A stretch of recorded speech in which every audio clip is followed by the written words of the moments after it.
Some questions Okay. sometimes. This may work. We'll see. Now, here's the second technological issue, is the bulb is almost burned out on the projector, which of course I didn't know until Till this I morning. got here. Yeah. So, maybe. Well, we can read it here. We can, but yeah, that'll work. And we'll just see what we get. You young kids can read this fine print. I'm so flattered that he would say, yeah, you're probably older than you are. A little better? Yeah, that is better. I think I'm older than everyone, but that's okay. Yeah, that's just you. You I'm just also- think you are. I turned 57 in 2 weeks. Oh, you are older than me, huh? No, I'm 62 kids, so just tell me your jets. You're 62? I'm 62. Really? And I will You be know what, you're- 63 this month, later. Yeah, I knew you were the same age as I am. I wasn't sure how the months. You're the baby of the group. Of course she is. Finally. Yes. That's If you keep looking for groups long enough, eventually you find who you can be the youngest Being the person. youngest of 6 kids, I was always the baby in every group. And now it's like, isn't there anybody younger than me that I know? I know, it's pretty Yeah, good. really. So, let's pray. In the Father, and of the Son, and of the Holy Spirit. We recite this together. O ancient of days, through the outpouring of your Holy Spirit, you comfort and bless all creatures.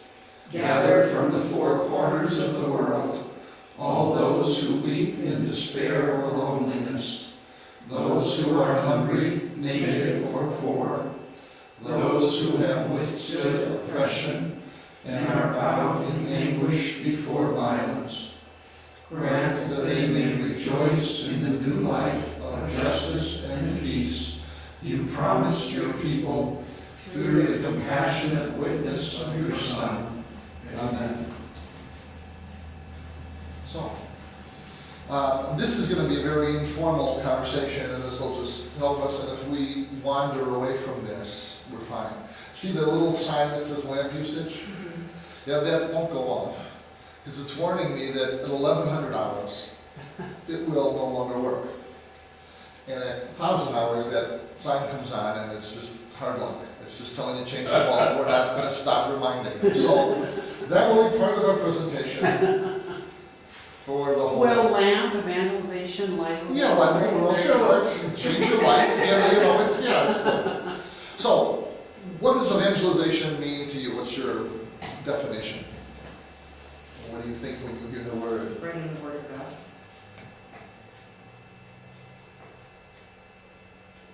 Sharing the good news of the gospel. When I see the word, I think of Billy Graham. Because when I was a kid, like junior high, I started watching Billy Graham crusades. That was the only church I really got, and he was this great evangelist. And so the first thing that pops in my mind when I see that word is Billy Graham. Okay. Just the image I get right away when I see it. If you were a Catholic kid, you probably would. No. Bishop Sheen. Yeah, Bishop Sheen. Like, Yeah. you know, similar sort of high profile. Yeah, evangelist. Yeah. There's sort of, I don't know, you can use the story any way you want, but this is often what I think of. Where we lived in Evergreen Park, Illinois, we were on a nice residential street, exactly halfway between the Catholic Church and the public park. And there was because of the school attached to the church, there was a traffic light. So it was a thoroughfare. On the 4th of July, there was a parade that went down the street that the church was on. Big 4th of July parade. And then the parade would start at 6 and be over by 7:30. And at about 9, the fireworks would start at the park. So everybody in Evergreen Park would walk by our house sometime between 7:30 and 9. And we eventually would go out to the park ourselves, but mostly we would sit on our porch. We'd go down and watch the parade, and then we'd sit on our porch and see everybody as they walked by. And we would see everybody. And the door was open, you know, but we very rarely would we go out onto the sidewalk and greet this stream of people. We would let them pass by, but if somebody came up to us, then we would greet them. And that when I began to think about this, that became sort of the metaphor for how evangelization has worked for Catholics in a way. Is the door's open, and we're right here. If you're interested, come to us. Very true. You know? Way back evangelization, yeah. So, I think it's a Protestant word, you know, at least until, probably until John Paul II began to use it. Sort of a Protestant word. So, part of it has to do with what is the mission of the church. So, what is the mission of the church?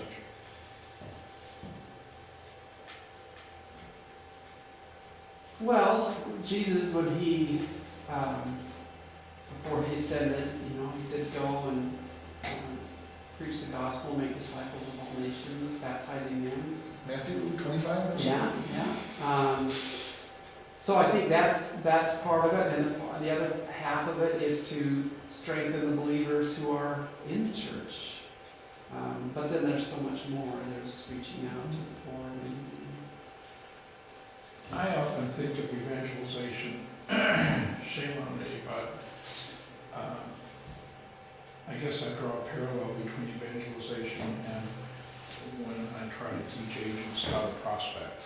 Oh, And I'd be interested. I mean, when you prospect for business in my world, you know, you can go knock on doors, you can send out 10,000 letters in hopes to get one response. Or in the Salvation Army, we had what we call street corner meetings, and you know, we get out and on a street corner somewhere where there was a lot of traffic, and they had a few instruments, and somebody would get out and scream and preach, and Scream and preach? I know, I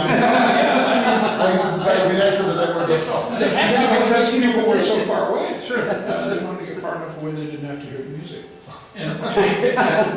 So, but I always tell agents that the most effective kind of prospecting is the natural sharing of what you do and being passionate about what you do.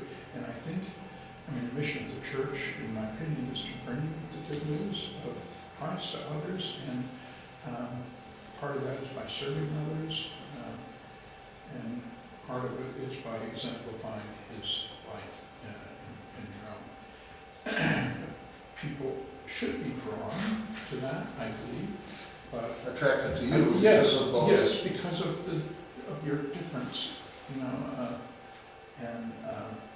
but sharing, evangelizing, I think, can most effectively, oftentimes, be done by letting it be natural.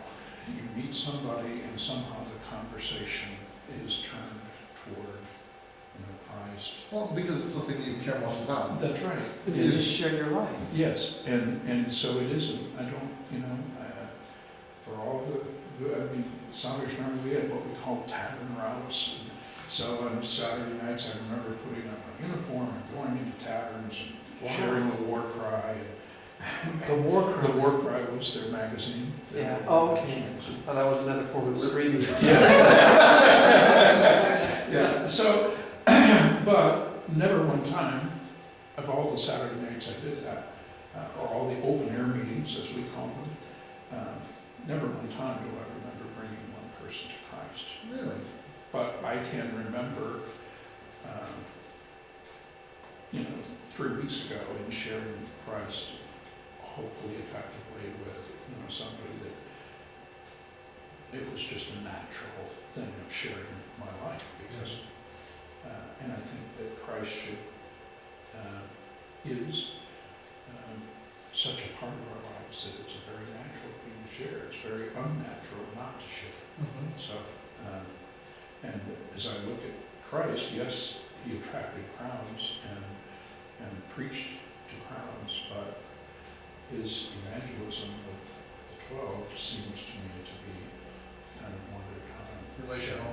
And so that's what.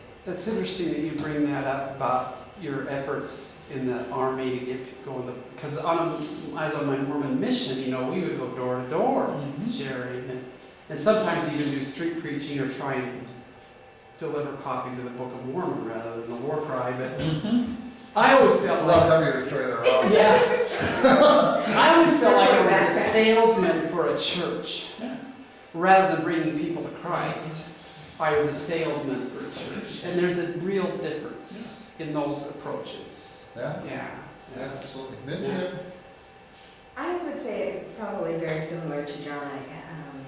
I think about, growing up Catholic and my parents, it was just something that they were. And when they talked to people, everybody knew they went to a Catholic church, everybody knew that, that was the life that they led.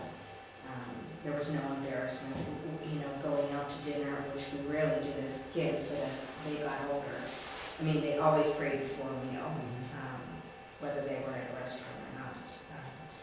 So That's it's cool. those outward signs that they always Yeah. show, just as part of like breathing for them. And so I would say very similar, how, I forget what the original question was, but how I live my life as an evangelist. And that's how you communicate the faith. An exercise that might be fun sometime, not now, but sometime, is, make yourself like an elevator speech. Mm. If I'm with a person for 1 minute, and it became opportune to share the most important thing in my life with them, how would I put it? In a minute. Because you do get down to what's really essential. Are you familiar with the term charisma? Yeah, I've heard of it. Yeah, charisma is a Greek word that means core, like apple core. Yeah. And in theology, it's the essentials of the faith. So it can be expressed in the creed, but even that's long. Mm-hmm. It's more like in the mystery of faith at Mass. Mm-hmm. Yeah. Christ died, Christ rose, Christ will come again. And of course the question for everybody is always, what does that have to do with me? And that's where the elevator speech comes in. Okay, Christ, I know you guys believe Christ died, Christ rose, Christ will come again, but so what? And the so what becomes everything, really. Karl Barth, anybody familiar with Karl Barth? In his dogmatic theology, he says that the faith has to be simple enough that anybody can understand it, regardless of their level of education or intellectual capability. Now, he said that, and then that was the last simple thing he ever said. But I've always liked that, that it should be so simple that I can be talking to somebody with an IQ of about 60, and if I'm on point, they're going to get it. Yeah. They don't have to agree with it, but they will at least understand it. It should be, because Jesus did not come just for people with IQs over 125. Right, yeah. Otherwise I'd have been long gone. I love this passage. It's 1 Corinthians 15:3. For I handed on to you as of first importance what I also received, that Christ died for our sins in accordance with the Scriptures, that he was buried, that he was raised on the third day in accordance with the Scriptures. That's kind of like our... It is. That's it. Yeah. That's exactly right. So what's your 1 minute speech? Have you thought about? Well, I thought about it, but I haven't developed it. I guess I'm hoping I'm never in that position. I know you gotta get going, but I gotta share just one other quick story. I was home just a couple months ago and visiting my parents, and my mom and stepdad, my dad wasn't as good as friends with him, but my mom and stepdad's best friend, my stepdad went to rodeos with him, they were ranchers together, they helped each other when it came to beef branding and other fencing or whatever it was. They were lifelong friends, 50 years friends, and he recently died, and his obituary was in the paper. And Mom was reading that obituary, and she said, he has a funeral mass at a Catholic church. I had no idea he was Catholic. Oh, wow. And I thought to myself, What a story Lord, that I is. pray I would never be like that. He was his best Wow. friend and never even knew that he was Catholic. That just Wow. totally blew me away. Wow. Yeah. I gotta write that down. This is the second thing I've written down today. Yeah. Oh. Wow. what's that saying, some saying about live the whole life as a Christian and no one ever knew it, that would be the.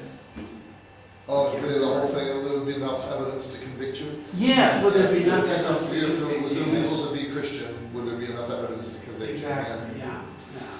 Yeah. But that's a very telling story about the obituary. You said, I want to get going, but really this is, I was looking forward to this time together all week, simply because it's just conversation. As I get to spend a day with people I like, talking about stuff I'm interested in, and you're interested in, presumably. So this, we don't have to be as agenda-driven as this is. This was prepared for Luke, and there were, 20 people, one way or another, paying attention to this. So when it's 3, we can be, and if there's not enough light, we can turn more light on. I was hoping that this would be helpful for Dennis if we ever send him this. Yeah. One of the things that when I was doing this research, I looked at Redemptoris Missio, which is one of John Paul II's encyclicals. And one of the things he talks about in terms of spreading the good news is that it must be communicated with pastoral sensitivity to a person's particular situation. And that's an important thing to keep in mind, that it's not just this thing that I communicate no matter who I'm talking to. But it really matters who I'm talking to, how I communicate. Absolutely. So this is what the U.S. Catechism for Adults says evangelization is, except that, well, you have it on your sheets. Lamp usage has sort of killed the word evangelization. But that's what it says it is. It's a ministry and mission of proclaiming and witnessing Christ and His gospel with the intention, and this I think is the most important line in this sentence, with the intention of deepening the faith of believers and inviting others to be baptized and initiated into the church. I think most of the stress, at least that I've seen with the stuff that John Paul II wrote and that Benedict did with the Synod on Evangelization, the stress has really been, if we become better Christians ourselves, we'll be more effective evangelizers.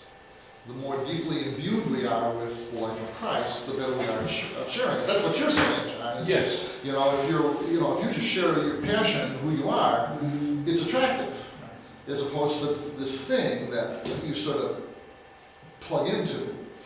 And I think that's true of us individually.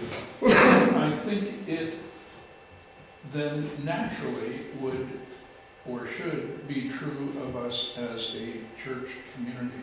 So, and I think I may have shared before this book that I read, it was a fantastic book, but one of the lines that I remember, and this was many years ago, but one of the lines I remember that impacted me was, if church were truly a place where love dwelt, people would beat down the doors to get inside. And so it is about how we demonstrate our journey, and how we demonstrate our, and put legs on our love. That's a good and phrase. Reach out and touch the community around us. I mean, things like the Apostles' Garden. And people see that, and I think these people are making or trying to make a difference. And I think that's one of the things that Pope Francis has. Trying to drum into when our heads. he washed their feet, and when he went to the prison, when he, I just Let that little boy stand next to him. And yes, yeah, wasn't that amazing? Yeah. I do think if our lives, or if we as a community of believers, if we are a place where love dwells, I can't think of anything that, Holy Apostles has grown, and this year, I don't know how many are in our CIA. Over 100. We started, I know, with a very, very high number, and it will only Go on. yeah, so, but I just think it is a place where people see ministries and lives changed, and it does. Feel welcome. People, yes. Yeah. So, I think it's the key to Mormonism. Because, you go to a Mormon church, and They swarm you. it doesn't matter how crazy the theology is, because frankly, nobody cares what the theology is. But you show up in your neighborhood, you move into a neighborhood, and your neighbor comes over with a loaf of bread and says, why don't you come to church with me this Sunday? And you do, and everybody's so friendly, and you feel included and welcome, and it's a small community. Within a couple of weeks, you know everybody's name. And it never gets any bigger than that, because if it does, it splits off. So the communities are controlled for size, so that they can do that personal, and that's what works. We here at Risen Christ, we have Trunk or Treat every year. But normally we have it on a Sunday closest to Halloween. So it turns out to be just for our sort of religious education kids. And it's in the parking lot, everybody can see it. But I wonder what they're doing over there. But this year, Don Blythe, who's now pastoral associate here, decided to have it on Halloween itself. And we had community people come through. Oh, cool. And the trucks all had ministries on them. So it was parish nursing, and Oh, the fourth that's day had a truck, and so as you went by, the people were all in costume. There was one guy dressed as the Flash, and and so and what are the Knights of Columbus? So and they could talk about their ministry, and why don't you come to church and meet some other people? And it was very evangelical. It was a great idea. Did Don come up with that whole idea with the ministries? I think it was either him or Vicky. Was the two of them went together on it. Now I'm about to depress you with the next several slides. So bend down your hatches. I was just going to say too, I can see why the emphasis on deepening the faith of believers, because can you imagine with 1 billion point some Catholics, if we just had a doubling of people that were committed, we would have the impact that it would have on the world. Like, what is it now that go to Mass regularly, 20%? Well, it's a little more than that, but not much more. It depends on what So if we had 40% go to Mass and live out their faith, the impact that would have on inviting others, it would just be astounding. It would. Yeah. So bend down your hatches. Here's the bad. These statistics are from 2010. It's from CARA. You should be familiar with CARA if you're not. It's the Center for Applied Research in the Apostolate. It's a research institute that runs out of Georgetown University, CARA. Center for the Applied Research of the Apostolate. So a lot of these statistics come from that. And then are you familiar with the Pew studies? There's a lot of them are from that. So I've sort of mingled statistics, and you can tell at times that they're mingled because they don't make sense. So anyway, in 2010, there you have the numbers. 16 million conversions. 11,600,000 left. Now this is all of Christianity. All of Christianity This in isn't just 2010. That's correct. Okay. 45,200,000 born into Christian families. 21,700,000 Christians died. There's a net gain of 27,800,000. So if you stop right there, let's just go home. That's pretty good. That's good, yeah. There's some other.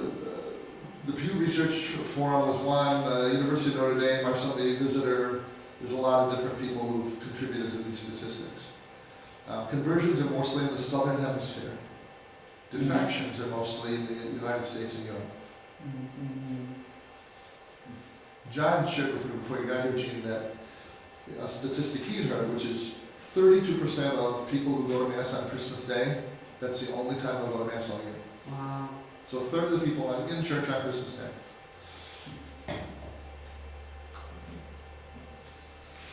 Why do you think that the conversions are in the Southern Hemisphere? I heard a very cynical person tell me that it was because they're still the least educated in this. Oh, well, that's a good explanation. Yeah.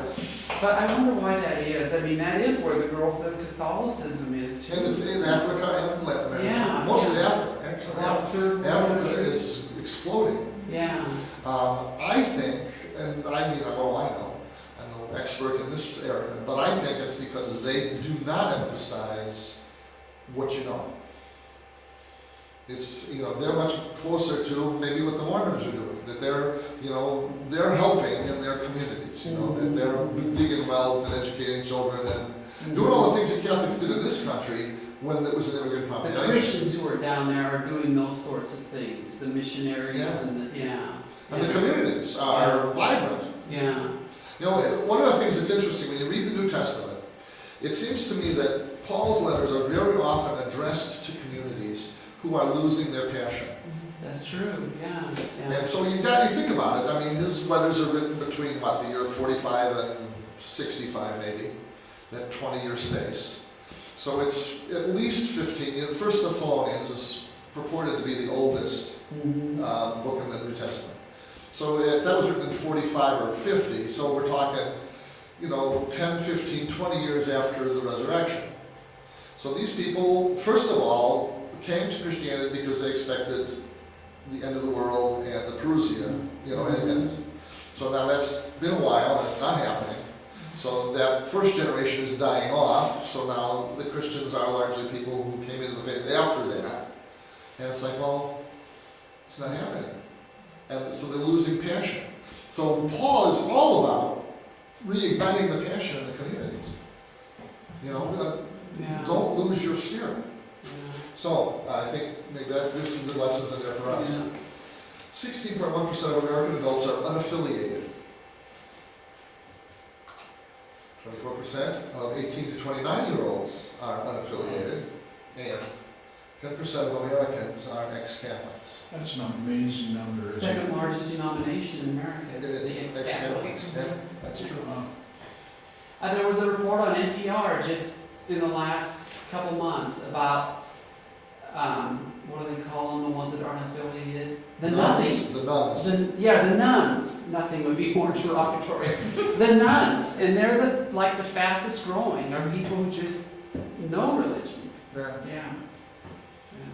Yeah, but it's interesting, and what we'll get to as we go through the statistics, is that unaffiliated does not mean unbelieving. That's true. And I think a lot of that may have to do with, they don't see, the nuns don't see a difference Yeah. in the people that say they believe and go to church 3 times a week, and those other nuns, they don't see a difference in their lives. And then many times they see They do see people difference. who are judgmental and harsh and, Yeah, they see a difference in their attractive one. Yeah. With their hand out all the time saying, please give money. please." yeah. I mean, so they, I just, I mean, Yeah. 94% of the religiously unaffiliated believe in God on some level. 49% believe in a personal God. We'll talk later about that. That becomes, I think, a key issue. 30% are formal members of congregations. I found this to be an astounding fact. So they joined but then left. No, they're members of congregations right now. I don't have a category for a person who doesn't consider themselves affiliated but belongs to a church. So, yeah, I don't understand that. To me, affiliation means you belong to some, Yeah, that you signed on. Yeah. That's what I think it means too. But they don't see it that way. When they're surveyed, they would say that they haven't thrown their hat in the ring yet. I go to church there every Sunday, but I'm open to changing, and and that's I'm maybe not- a third of them. I'm not tied here. Wow. it's like having a political affiliation. but Yes, not- that's what I not was voting. thinking. I'm voting, but not on party ticket. Okay. That's a real opportunity, that group. Yeah, I think so. Yeah. 11% go to religious services weekly, Wow. but they're unaffiliated. 70% go to something once a month. So it shows you that there's a thirst and a hunger and an interest. It's just they haven't found a place to call home. I think that's what that means. Catholicism. I don't think it'd be very difficult. You'd never run into a person who said, "Well, I'm a member of this parish, but I'm not Catholic." But that's what that says. I'm a member of this parish. Are you Catholic? No. Well, yeah. Protestants are a lot of them. I remember during my evangelical years that you never did have a loyalty. If the band, if you didn't like the music or Or the the preaching. preacher got reassigned and he wasn't as charismatic as the last, you just go to the Bible church 3 miles down the road or Yeah. whatever. You A lot of really people church tried. Yeah, yeah. And that's, you know, when you ask people, very often, when you ask people what, you know, what denomination are you, they'll say, I'm non-denominational. Mhm. And I think that's what that means, is that I, you know, I can go anywhere. Yeah. I'm unaffiliated. The church is invisible for them. It's the body of believers. It's not a corporal organization. And maybe that's, maybe that's a good thing. Yeah. You know, St. Augustine said that the, you know, the city of God and city of man, he has that dichotomy. He says it's, you know, it's not consumed by the Catholic Church. You know, you can't, it's not something you can define. Mhm. The city of God is out there. Mhm. And No wonder the Protestants like him. That's the same they quote him most often. Well, I think that explains too this response we often get is I don't believe in organized religion. Oh, I know, yeah. you know I'm what you're saying? spiritual, but I'm not religious. You know what you're saying? Well, we're not organized, we're Catholic. Or, so you believe in unorganized religion. Disorganized religion. Yeah. That's us. Was it Will Rogers who said, I'm not affiliated with any organized political party, I'm a Democrat? That was Will Rogers. I'm totally off point, but I have to tell this story because it's in my mind. In Chicago, when I was a kid, the voting booths had a curtain. The curtain came, Yeah, About the me too, yeah, yeah. and when you go in to vote, you would, you know, press buttons basically on the candidates, or you could pull one button that would Vote for the whole party. and that button was on the left, so it was Democrats, Republicans, and then all the names. So the precinct watchers in Chicago would watch your feet. And as soon as they saw your feet moving, they knew that you were splitting your ticket. Wow. Oh, And then you'd get a visit from the precinct captain pretty quickly afterwards. If you stayed in one place, they couldn't tell if you were, which ticket you were voting, but they knew at least you were voting. yeah. So that guy was totally convinced there was no talking to him. But the one who was That's pretty interesting. I think that's pretty interesting. So, more about the unaffiliated. 65% pray at least weekly outside of church, 44% daily, 78% believe in miracles, and 46% have talked to others about God. Wow. 1/3 of the unaffiliated say they would join a church if they found the right one. Wow. Does that slide in here? Those are good numbers, I'm not seeing it. Yes. Where is it, Mitch? 65%. It's on page 3 at the top. Oh, there it is. Right out loud, okay. Couldn't find the church either this morning. But the last stat was not in this. No. That you No, gave. the last One- time, one third. 1/3 of the unaffiliated would join a church if they found the right one. Yeah. 54% of American adults raised without faith choose one when they become an adult. So they don't stay faithless. They don't stay churchless, I should say. So they choose another one than the one they were raised in? Well, no, these are people who raised without faith, like I Oh, was. okay, okay. I don't know if you know my story, and I might get to it later, but, you know, I was raised without any faith. And there's a lot of us out there. And more, actually. So, Catholic adults in the United States in this particular decade. Pretty soon I have to change the statistics on this talk. Yeah. 2.6% entered the church during this period. But look at that, 178,533 entered in 2000, 115,194 entered in 2009. So, as you can see, there's a decline in attraction in that 10-year period. 10.1%.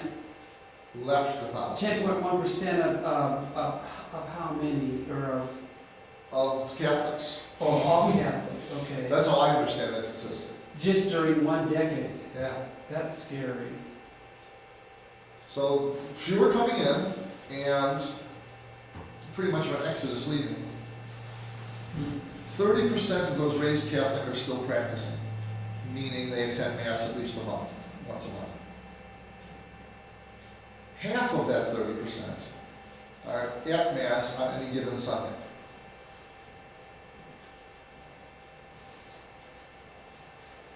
"38% of Catholics identify themselves as Catholics, but never attend Mass." So when you say 30% of raised Catholics are still practicing, so to me that means attending Mass every Sunday, but that's not what No, that means. they are saying, their definition was monthly. Oh, monthly, okay. And half of those are on any given Sunday, you can find half of them in church. Okay. And like I said, 38% identify themselves as Catholics, like if they go to the hospital, Mhm. and they, you check the box. Right. But they never go to Mass. 32% no longer consider themselves Catholic at all. Well, I gave this talk once before, and a person said, "Oh, you should go to the ex-Catholic websites." Oh, really? Yeah. Ton of websites for ex-Catholics, specifically. Yeah, look at them. It's fascinating. The Protestant distinction between mainline, Lutherans, Methodists, Presbyterians, Episcopals, and evangelicals. So most Catholics who become Protestant become evangelical. They don't go to the main lines. And there's a lot, that says a lot right there, because the main line have some of the same issues and problems that That the the Catholics Catholics do. They're looking for that sense of community, that, the way that the evangelicals, and to some extent the Mormons, just reach out and meet your needs. Yeah, And Mormons are very good at that. they are. Evangelicals, it's spotted because there's no cohesive organization. Yeah. And it's an interesting thing. There was something else I was going to say. Left me there. Is there, we haven't gotten this far probably, but is there a comparison for people that left the church and then returned? Yeah, there's Okay. something coming. I think there's something coming. If not, let's talk about it when we get through these.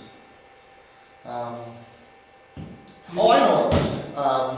Person in our CIA, and they were from an evangelical background, non-denominational evangelical background. And so the person who was in charge of our CIA asked them, as they always do, what made you choose to become a Catholic? And they said, well, I prefer a hierarchy that I can see to a hierarchy that I can't.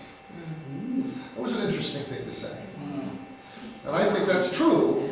That lots of churches, there's a politically correct, something's coming down from somewhere telling you, you don't say it that way, you say it this way.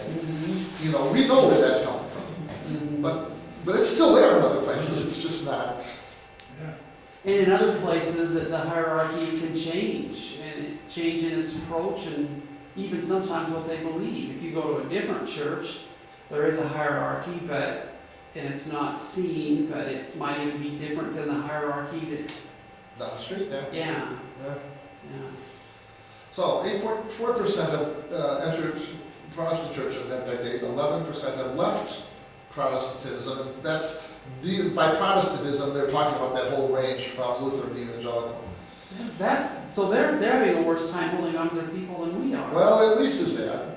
That's surprising to me. 12% have become officially unaffiliated, and 3.9 who were unaffiliated joined the church, so get some sort of sense of that. Now, if we get into this later, just tell me and I won't pursue it. But do we get into the reasons why? Like, are they the social issues that people are leaving, or is that? I think it does come up. Okay. They say 3 times as many move into Protestantism as into Catholicism. 5 times as many become unaffiliated as become Catholic. Evangelicals are growing at the same rate as the unaffiliated. So even though they have a lot leaving, evangelicals are growing better than Anybody else? Catholics, and yeah. Somebody told me one time that the Mormon Church in the 21st century is growing at about the same rate that Christianity grew in the first century. Wow. I wonder about that, because the problem, when they were at one time explosive growth, but there are so many leaving. Are they? It's unbelievable, and they don't have any way of recording that, because they don't want people to know that. Yeah, and they don't, you never, it's hard to leave, like, your names are always on the Yeah. rolls. And ever since the advent of the internet, you know, when I left, I had to go to the University of Utah Library in Salt Lake and look up all the histories that question Joseph Smith and how the Mormon theology evolved. Now, with the click of a button on your computer, It's there. that's how my son-in-law and stepdaughter left. It's how all these young people are just, they read the history, and there's just this mass exodus. They finally, in their last general conference, addressed this issue that they're concerned about leaving. So they're still, you know, they get a lot of convert baptisms, but they never say how many are leaving. Well, didn't they just reduce the age for the mission? They dropped did. the age of the mission by a year? Yeah, to Because I think the the missionary. mission is a key to keeping people involved into adulthood. It is, yeah. And so, and they're afraid they're losing too many in that year, Yeah. between 18 and 19. So they dropped the age to 18 to try to capture them before they left. Yeah. And that was my sense. That's one of the main reasons they did that, to try and get them committed. A mission is a strengthening experience. If you go on a mission, chances are like 80% greater you're going to stay Mormon all your life. So yeah, that was a key reason. Yeah. So, talk about the RCIA. That first slide, that was a slide that we saw earlier. The difference from 2000 to 2009 in how many people became Catholic. 48% enter through RCIA by age 29, 64% by age 39. Most come for marriage or family reasons. That's probably not a surprise to you. This is one of my favorites. I was married in 1974. So this, you know, in 1974 and 1972, that's what you got. You know, almost 500,000 Catholics got married, 8.6 marriages out of every 1,000 Catholics. So for every 1,000 Catholics, 8.6 marriages. 79% of adult Catholics were married, 69% of young adult Catholics were married. In 2010, Wow. look at the difference. Oh my gosh. From 69 to 38% women of Catholics. I told you to do this, So when we say like 8.6 marriages per 1,000 Catholics, now it's 2.6. Those aren't. Those are Catholics who didn't marry in the church, or those are Catholics who are not even married. That's a good question. I don't know the answer to that. I'm guessing that these statistics are taken from the Kennedy Directory, which is marriages, baptisms, funerals, you know, burials. You've seen the Kennedy Directory? Big, thick, and it's published every year. And by Kennedy is with one N, is the publisher. And every diocese in the world sends their statistics. And they publish them. So the name of every bishop, every priest, every deacon, every sister, where they are, and then the statistics for every diocese. How many parishes, how many priests, how many masses are said, how many dead burials, funerals, weddings, it's all in there. That's what this comes from, I'm guessing. Conversion and religious identity. So Catholics have the smallest number. Of the 100%, if there's 100% of people who are Catholic, 89% were raised that way. 11% came into the church, Okay. as the three of us did. Yes. Mitch, you're the 89%. You're not only the youngest, but you're the cradle Catholic. And the cutest. By far the cutest. In this room, certainly. No dispute. And then you see the others there. Look at Mormon, isn't that It interesting? is. And Muslim. I noticed for the first time since I got lost this morning. Oh, the Bosniak. Yeah, right mosque. down there, a big, yeah, I had no idea. It's our maintenance, not really maintenance man, he's the guy who mops the floors, washes the windows here. He's a member of that mosque. Oh, man. And we had some vandalism a couple weeks ago. And so I'm the one who opens the church on Saturday night when I'm here. So I did, and he said, oh, you gotta see this, and he showed me the vandalism. And he said, yeah, we get that down there all over the time. Oh, really? Yeah, they What a do. shame. Yeah. So they're going to security cameras down the street. That was his recommendation to us. 30% of Americans who were raised Catholic are still practicing. That's sad, but it's higher than I thought. Becoming Protestant, why I left Catholicism. I've always thought that the separation of divorce was a big reason. Yeah, Hardly mentioned. not very many. 2 million Catholics left because of the sex abuse scandal. 23% of them joined non-mainline Protestant congregations. 51 became unaffiliated. 2% became Episcopalian, which I would say is the closest to Roman Catholic. In liturgy, but in theology, it's Missouri Synod Lutheran. I think that could be true. Yeah. That's Wow. interesting. I think that's interesting. Go ahead. Well, spiritual needs not being met. You know, the Mass is so. I heard someone say, maybe it was you, that Catholicism is an adult religion, and unfortunately, the people that are leaving are, for the most part, are young people, the 20s, and I don't know. People are looking for contemporary approaches, and the Mass is 2,000 years old. And so I think that's a huge challenge. You can't change the Mass, you don't want to change it, but you need to have people have a greater understanding and appreciation for what happens in the Mass. So that's a catechetical issue. Yeah. And then the other issue is the quality of the preaching. Oh, definitely. And the bishops have been addressing that, but it's the kind of change that's, like the change of the continents. It's, it moves about the speed of intercontinental mountain ranges. It's,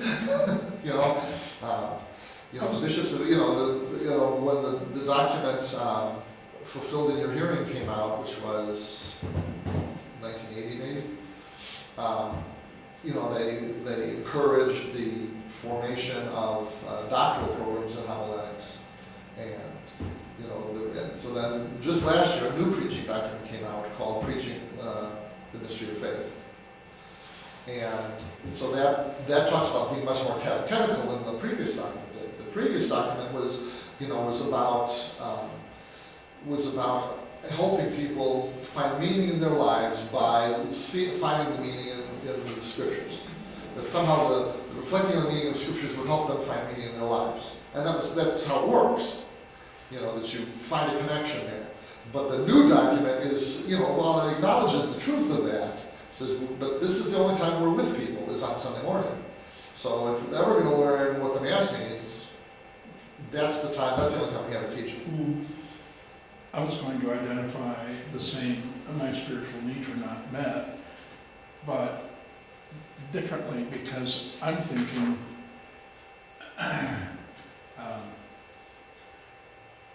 one of the issues is, I